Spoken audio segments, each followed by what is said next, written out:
isang uri.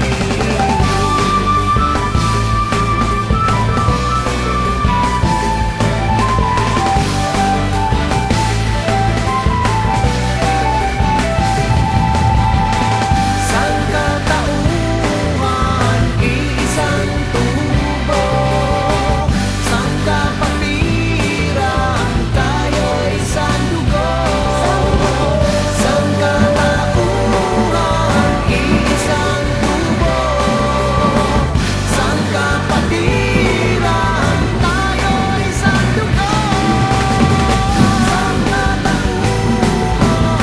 Araw na nagsasaad na inyong mga bagay na inyong ginawa. Lalong bigyan namin ng pusong pasasalamat at karangalan sa araw ni Dr. Lucian.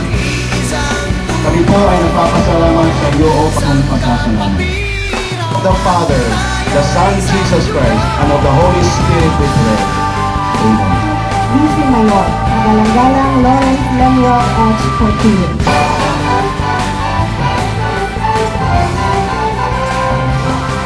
Sadyang nahinaan, hindi nga tanan.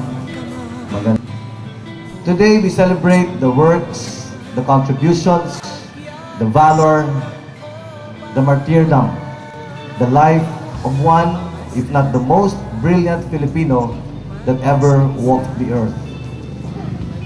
A Filipino who carved an indelible niche not only as a Filipino martyr and hero, but as a foremost physician recognized by the world for his expertise and contribution to the field of medicine.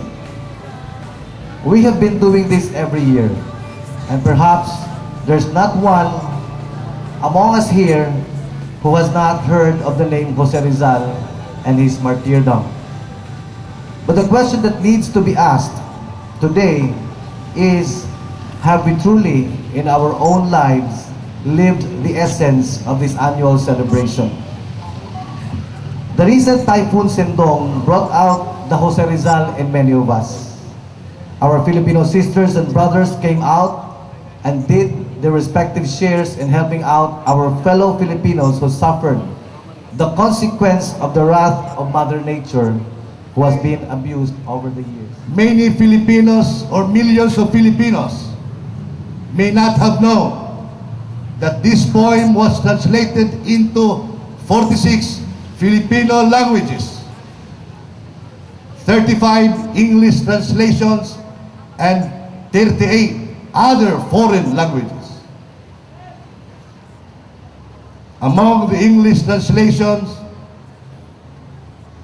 the latest was made on December 2005. But the most popular was that made by American Charles Derbyshire, because it was inscribed and engraved in bronze. Millions of Filipinos may not have known also that this poem was greatly attributed to the passage of the Philippine Organic Act of 1902, or what we call Jones Law, which granted the self-government by Filipinos in honor to our national hero. By saying, maraming salamat po, aming dakilang bayani, na sa pagbuwis ng iyong buhay ay kalayaan ang kapalit para sa ating inang bayan at sambayanang Pilipinas. Thank you and good morning. Kinatawan ng unang distrito ng lungsod ng Butuan at Las Nieves, Kagalang-galang Jose S. Aquino II, na kinakatawan ng dating kasapi ng Konseho ng Butuan, Kagalang-galang Salvador V. Calo.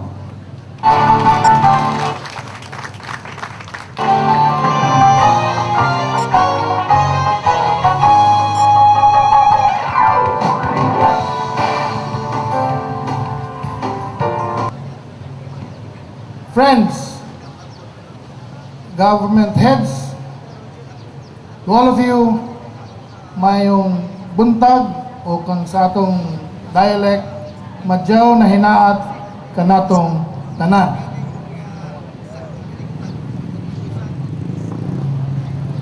Today we commemorate the historic death of God Jose P. Rizal, our human source of national pride and our national hero. It has been several years since his death, or more than 100 years since his death, and still his heroic acts and deeds reverberates in our patriotic and nationalistic spirits. He, my friends, ladies and gentlemen, was a Mason. Powers. On this memorable occasion, I and my family, that is the Congressman's family, joined with you in saluting the hard work of this man whose death 115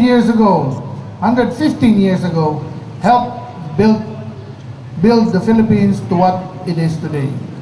Let us give our solemn respect and admiration in memory of his bravery, of this man who sacrificed his life for the cause of our unity, integrity, and progress.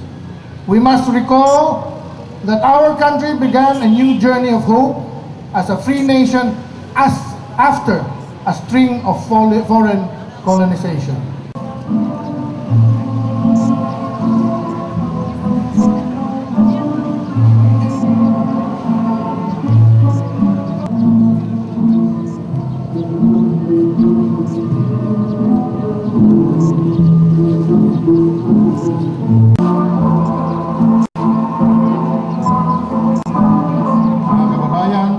Mga mahal kong mga Butuanon, good morning.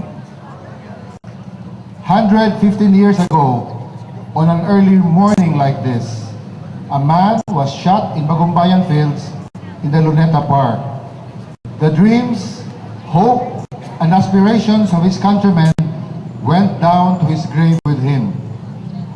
Well, that was what the Spaniards thought, but a pen was mightier than the sword. In fact, his writings and his death triggered more passion for freedom, and 2 years later, we Filipinos had our independence from Spain. The hero, Dr. Jose Rizal, became the most popular patriot in Philippine history. Then 25 years ago, another execution happened, this time an informal execution in the tarmac of the Manila International Airport, which now bears his name. His death also triggered another chapter in the Filipinos' fight for freedom through a peaceful revolution which ushered in our bondage from terror and martial law of the Marcos regime. He was Ninoy Aquino, who is now considered as the modern hero of our time. 2011 years ago, a man was crucified and died in Calvary, betrayed by the people who sang hosannas during his entry into Jerusalem. His death was considered to be the most painful death being perpetrated by those whom he loved so much. To consider him as a hero was a demeaning act, for he was God himself, Jesus Christ, who has influenced so many people, far more than any other great man in the world combined. We kill them and we honor them. Come February, or March and April, and every December of each year, we celebrate the life and the death of these great men, to thank them and admire them for what they have done for you and me, but more so, to ponder and learn the legacy that they have left behind for their country and for the world. But have we really internalized the lessons that their sacrifice and even their deaths were supposed to teach us? Or are we celebrating these occasions because this is what our church tells us, or our tradition and our laws mandate us to do? Enthusiasm for change and sense of nationhood to propel and sustain our momentum towards our steadfast love for honor and glory that this country deserves. Thank you very much. Mabuhay kitang tanan.